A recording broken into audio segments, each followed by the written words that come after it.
Və aleykum əsəlamətullah. Sual belədir ki, şiələr möhürlə namaz qılır, biz isə möhürsüz. Bunun mənası nədir? Niyə möhürlə qılmaq günah sayılır? Ona görə ki, möhürlə qılmaq olmaz ki, onu Muhammed sallallahu aleyhi ve sellem eləməyib. Peyğəmbərimiz Muhammed sallallahu aleyhi ve sellem möhürlə namaz qılmayıb. Və möhür ümumiyyətlə İslam tarixində Şah İsmail Xataydan bu yana, yəni miladi 1500-cü ildən bu yana möhür tətbiq olunub Şia təriqətində. Ondan əvvəlsə möhür olmayıb.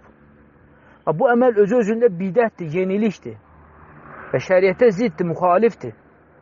Və şiələrin namazı təkcə möhürlə bitmir.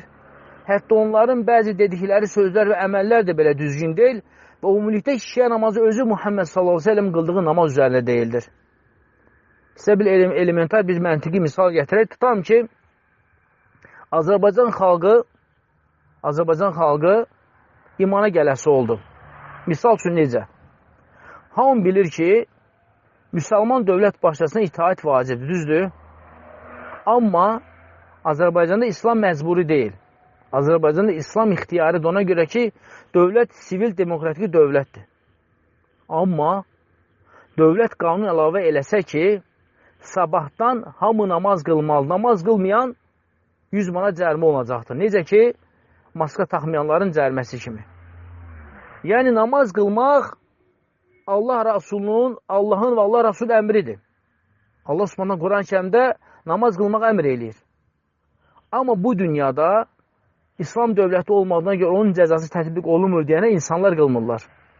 Amma əgər dövlət başçısı əmr eləsə ki, namaz qılınsın, qılmayana 100 manat cərimə olacaq, elə təsəvvür edir ki, belə bir fərman var və səhər hamı sübh namazına artıq namaz qılmalıdır.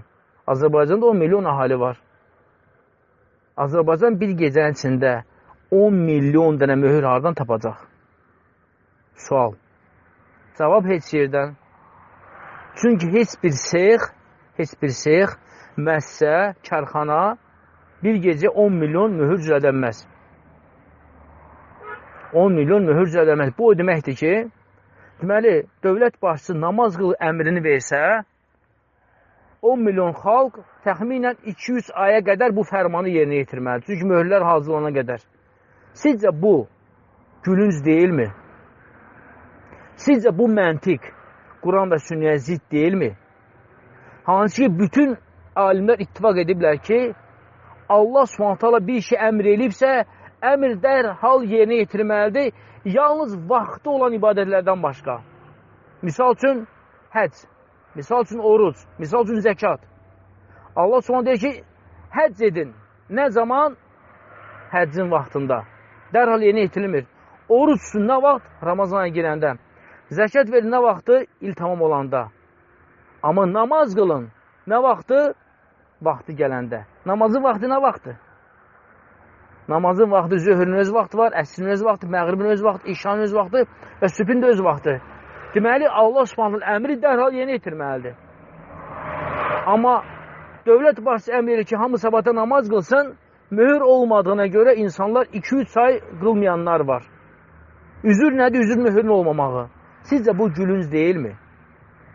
Bu birbaşa olaraq bu məntiq, bu düşüncə, bu fikir, bu əməl, bu məzhəb sizcə birbaşa Qurana zidd deyilmi? Sağlam ağla zidd deyilmi? Təbii ki, ziddir. Çünki belə şey mümkün deyil ki, insan möhürün yoxsa namaz qılma, möhürsüz namaz qılma olmaz deyə. Bax, bu məntiq bu deməkdir. Ona görə bəs bu səbəblərə görə hələ bu məntiqi misalı sizə çəkirik. Ümumiyyətlə, şiələrlə bağlı məsələlər, 12 imamət, möhür və digər məsələlər barədə siz əgər geniş dərs istəyirsinizsə, o zaman YouTube-a yazın bizim Abu Zeyd qardaşımızın dərsləri. Abu Zeyd qardaşımız bu barədə gözəl danışır, geniş danışır, bizdən qat-qat daha üstün dəlillərlə danışır. Əlhəmdülillah da biz özümüz çox vaxt ondan faydalanırıq. Ya Quran və Sünnə İcma kanalında, ya Tövbə Zamanı kanalında, ya digər kanallarda əlhəmdülillah Abu Zeyd qardaşın kifayət qədər dərsləri vardır. İnşallah Abu Zeyd yazın və şiələrlə barədə istədiyiniz qədər düzgün, səhih məlumatları ondan öyrənə bilərsiniz. Allah qardaşımızın elmə bərəkət versin.